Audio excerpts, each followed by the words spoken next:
Martian Manhunter just got interesting again, and Black Canary has a terrible decision to make that's even tougher than fighting Lady Shiva.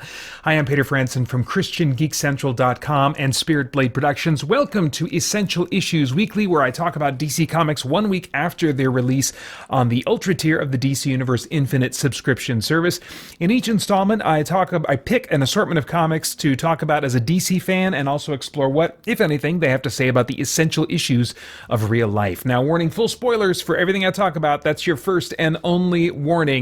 Right now, we're taking a look at comics originally released to the Ultra tier on January 22nd, 2025. Originally published December 26th, 2024. There's actually a few comics that I thought were solid and enjoyed that I'm not even going to mention. I thought in the interest of being as useful as I can be, I would focus on the comics that really kind of turned me off and say why that was just very briefly. I'm going to kind of rapid fire those and then spend most of my time on two comics that really stood out as ones that I enjoyed. So first off, let's rapid fire some of these. Metamorpho, the Element Man #1, is part of DC's All-In initiative, and I thought, oh cool, this is a character that I've always kind of wanted to like. I just need the right kind of stories, I guess, written about him. I need to get into what drives him and those kinds of things. We saw him briefly pictured in the trailer for the upcoming Superman movie and looking like a haunted character. Yeah, there's some tragedy about this character. I am very interested in getting to know him some more, unfortunately. Metamorpho, the Element Man #1, is written like a comic from somewhere in the 60s, 70s, 80s, something like that. Very simplistic dialogue. It seems to be very intentionally trying to recreate, maybe I assume for the sake of nostalgia for somebody that they assume wants this, but this very old style of dialogue that's all very expositional and it's cheesy for lack of a better word. It just and the art, I think they're doing some stuff that this is not I don't think the writer trying to write a good modern comic. I think this is the writer intentionally trying to write an old-timey, old-style feeling comic. And that's just not what I want at all, especially if they're trying to win me over and get me into caring about Metamorpho for the first time. So anyway, all right, that wasn't as quick as I was hoping to be on that one. Moving on, The Flash #16. I think I figured out, if I haven't said this before, I think I figured out some of the issue I'm having with this. I like that we have Flash's family playing a prominent role in the book. But this issue brought out something that I think I've been feeling for a little while but hadn't noticed. A focus on his family as protagonists, as main characters. The Flash, #16, is mostly about his two kids, Jay and Irie. I mean, they've got another little kid too, but Jay and Irie. And it's almost like this issue anyway, could be called The Flash's Family. The Flash's Kids, because he's just not in it much, and it's mostly from their perspective. And that's good for a comic if it's intended for an audience of kids. But for me, I want something that A, focuses more on the title character, and B, and this is just me, selfish. I know that plenty of readers are not going to be in this position, but I am a dad. I have two boys that aren't too much older than Jay and Irie are supposed to be, so you would think this would appeal to me, but not when the kids are the protagonists. I still want the Flash to be the protagonist, and if I'm going to connect with a story like this, it's going to be connecting to it from the father's perspective. Sure, the family, a wife, kids, that's all part of the story, part of what he's struggling with and thinking about as he's doing his superhero-y stuff. But we're not in his perspective. We're in largely the kid's perspective. And so I think if I haven't come to this place officially before, I'm now at a place where I'm going to be skimming The Flash until A, this story arc is done, or B, a new writer takes over, because Simon Spurrier, Spurrier's the last name. I think maybe the first name is Simon. Been on this book for a while, and we got out of the technobabble language story that came before this, but this one, not a strong move toward the things that I really want. So anyway, I think I'm skimming from here out after reading The Flash #16. Action Comics 1081. I had been skimming this book for a couple of issues. I mainly read this one without skimming it, but seriously reading at least the main story, because it said Part 12 finale. And I'm like, okay, so let's see this wrap up. Let's see if there's any major status quo changes that I would, want to know about before moving on to whatever's coming next. Well, no, not really. They brought Mon-El into this story, and I thought, are they going to allow him to be in the main DC universe now, or is he just going to be thrust back into the Phantom Zone? And I thought he probably would be, but I wanted to see, could they maybe... I think they explored in this story arc some of the fallout emotionally, psychologically with Mon-El from being trapped in the Phantom Zone for like decades at this point, and trapped there with a bunch of crazy homicidal criminals. They can't harm each other, but just being in their company you would think would be just terrible for him. And I think at this point, Mon-El has been brought into the physical world on a temporary basis a number of times, even on a permanent basis until there was another continuity reboot. I was catching up on his history, and it's like, oh my gosh, this character's timeline and continuity is a mess. But I think, at this point, we can bring him out of the Phantom Zone and then have maybe a great book about him dealing with the trauma of the time that he spent in the Phantom Zone. I think that's such a unique kind of background that could be part of the new defining characteristics of Mon-El and his background and what makes him tick and stuff.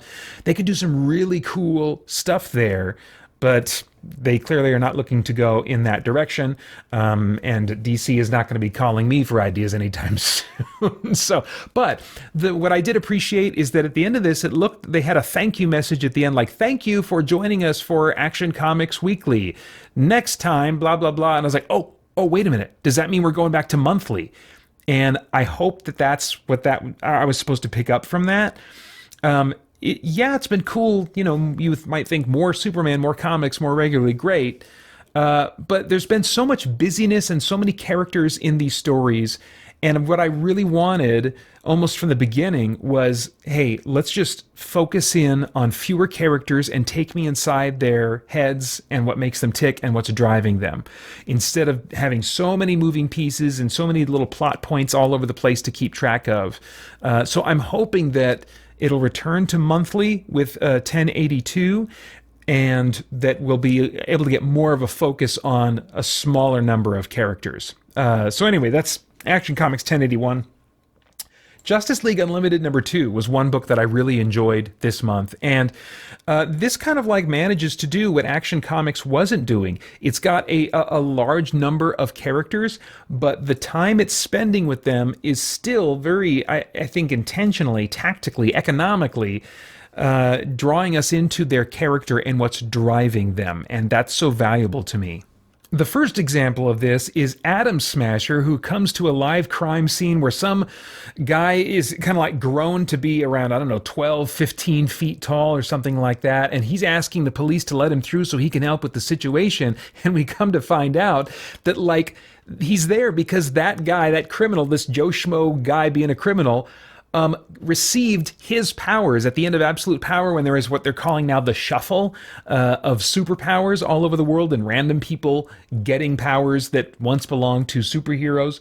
Well, Atom Smasher is now looking to get his powers back, and that's why, in part, he's on the scene. And with him are the two Atoms, Ryan Choi, and what was the original Atom's name? Dang it, it's escaping me right now. But both of these guys are on hand, and they've got like some gadgety device that they're using to get Atom Smasher's powers back from this guy who randomly found himself having them. Honestly, I wish that moment with the Atom Smasher not having his powers maybe would have been stretched out just a little bit longer, because I like the idea of him coming on the scene, not having powers, but being in full costume and trying his best to help in this situation, even without his powers. So maybe just a touch of a missed opportunity there. However, it looks like we're going to get more opportunity to focus on Atom Smasher, both of the Atoms, and Captain Atom, because there's been solicitations, and there's certainly a handoff moment here in the story that's pointing to the Justice League the Atom Project book, which is going to be starring the Atoms, Atom Smasher, and Captain Atom, which they kind of briefly allude to here. And I'm guessing that the Atom Project is going to have to do with helping heroes get their powers back or solve the issues of the shuffle and stuff.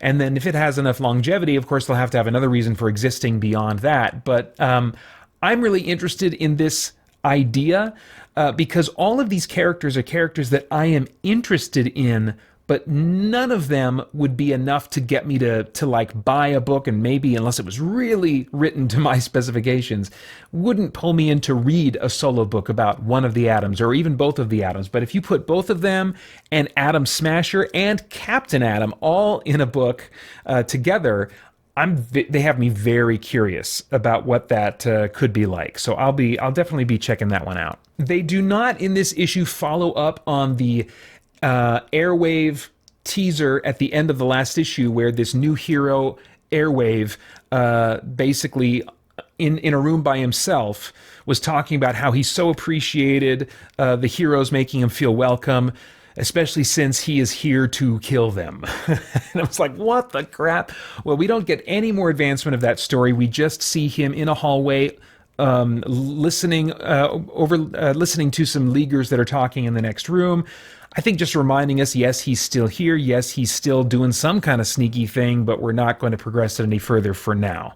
Well, after a little bit, we cut to a scene with Martian Manhunter and Dr. Occult, which I'm like, man, nice. They're really bringing in some deep-cut heroes from DC's past. But these guys are teamed up kind of on a coordinated mission of the Justice League, and while they are alone together, Martian Manhunter confides in him that some of his powers, many of his powers, were stolen, and he did not receive them back after the shuffle was all kind of sorted out. But he was afraid of being sidelined, he says, and so he hasn't mentioned that to the League. This is very interesting because, on the one hand, I can understand that motivation, him still wanting to serve, him still wanting to be useful. But I mean, Martian Manhunter has been around for a long time. He's led the Justice League. He has to know that not having access to all of his powers, and specifically not telling anybody that he doesn't have, not telling like those coordinating the missions, I don't have access to all my powers, that is putting other teammates in danger, and it's putting those they're trying to help in danger, because they're going to be assuming that he can make use of abilities he does not have. And so it's relatable in one sense, but also kind of like a character flaw going on here, that he doesn't have the wisdom to really the wisdom and the willingness to be sidelined if necessary for the sake of everyone's safety. Although, honestly, I don't think he would be sidelined. I think all he would have to do is say, hey, these powers are missing right now. Please keep using me however you still can.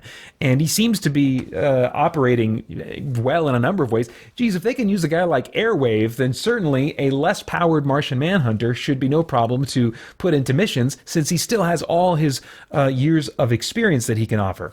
However, there are some indications that not only has Martian Manhunter lost his powers, but that something is going on with his personality as well. Later on in the issue, he really lets a bad guy have it, really pounds on this guy in a way that is uncharacteristic of him, and Superman and Wonder Woman both notice like something's up with Jean, so we need to have a talk with him at some point. Superman tells him as much.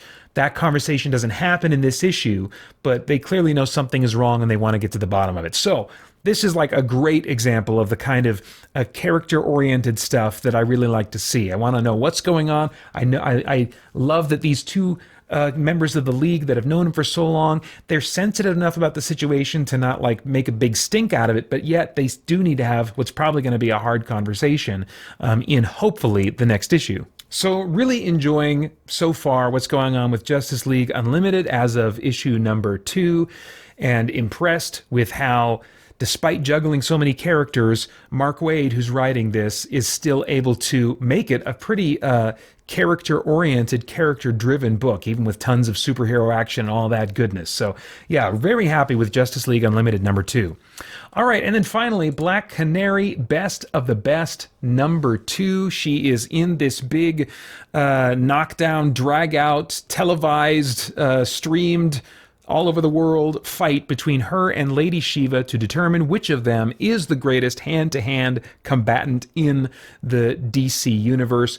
What we found out at the end of issue #1 is that Black Canary has agreed to take the fall in a particular round into the fight in order to, the net result is that her mother, the original Black Canary, who seems to be dying of some form of cancer, will get the treatment that she needs in order to save her. And so that had me thinking, oh man, well then, yeah, she's gonna take a fall, and we're not gonna really see that idea tested of which of these is the best. Is Black Canary truly the best of the best?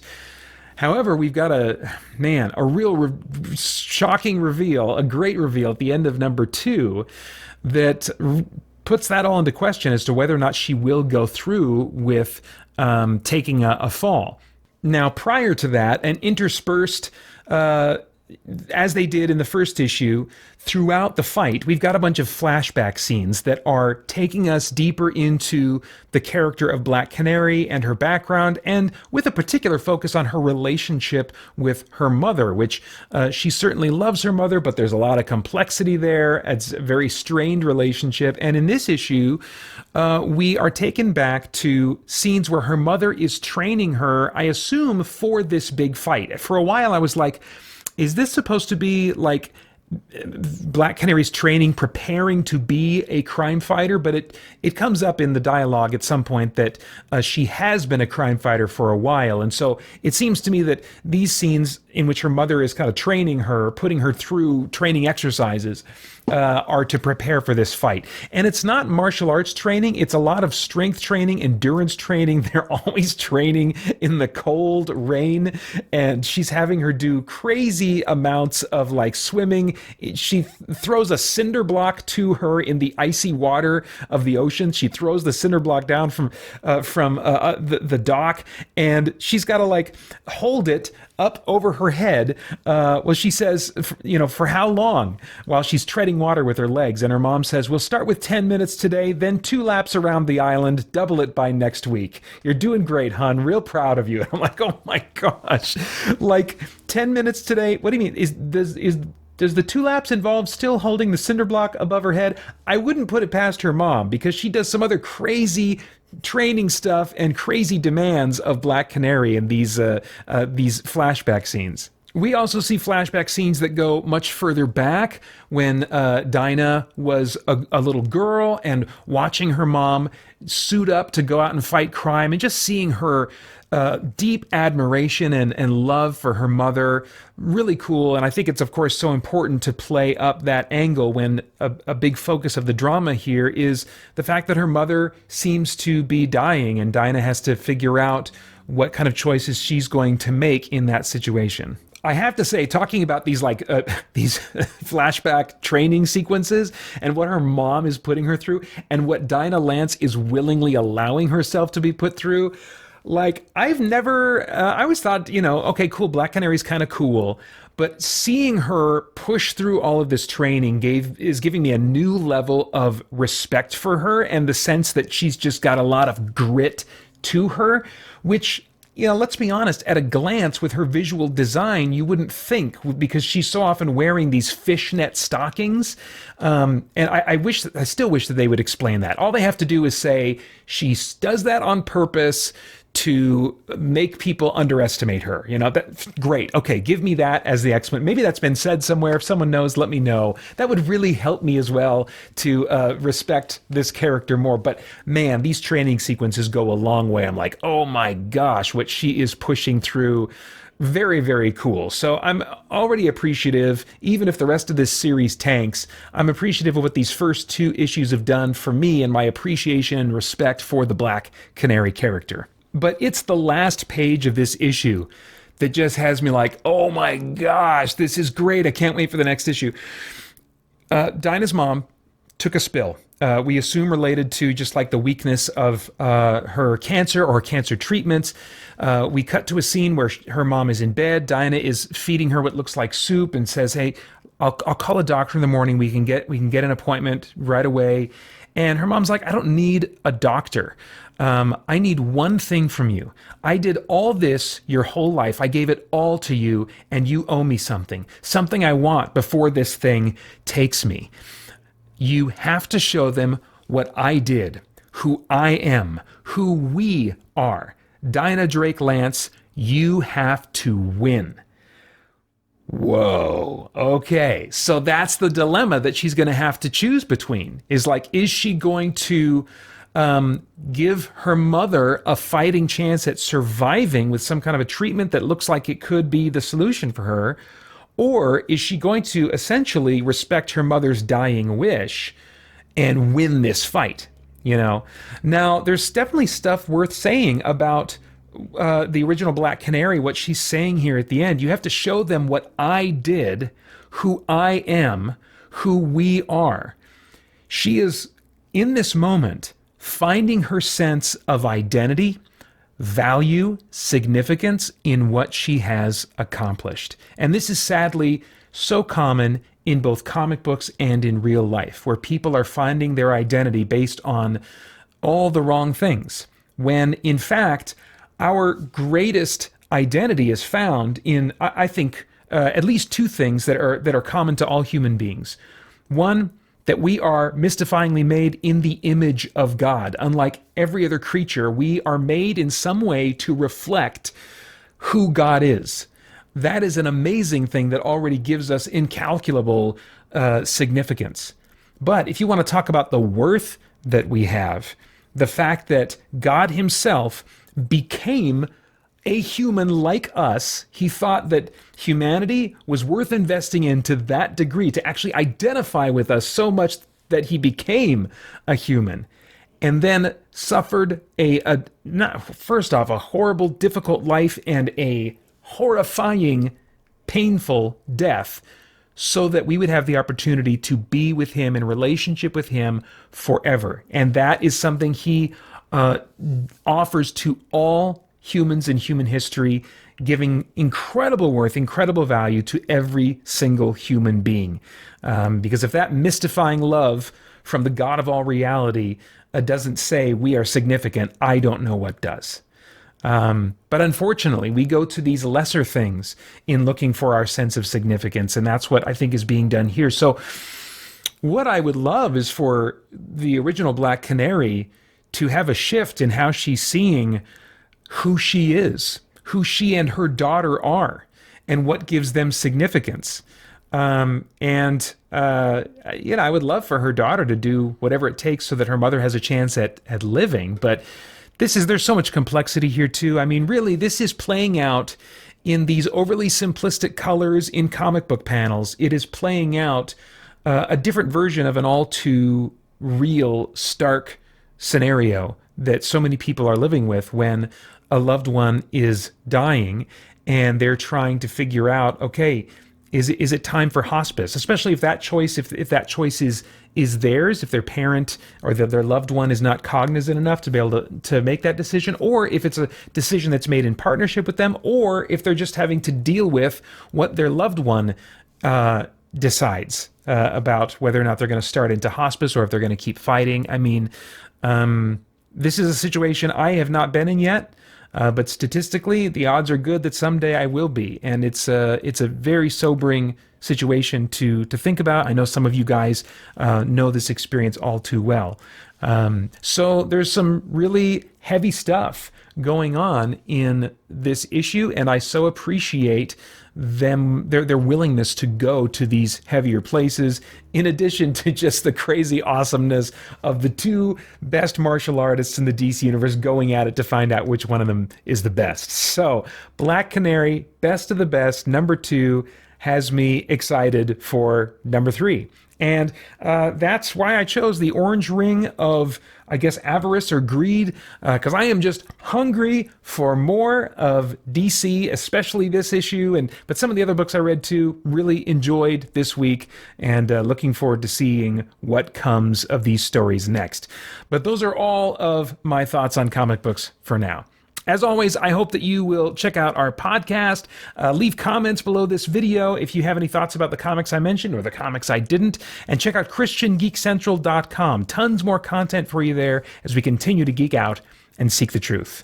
For more chat about geek entertainment, answers to your questions, and news from the wider world of Christian geekery, get the Christian Geek Central podcast today on iTunes and other podcast services.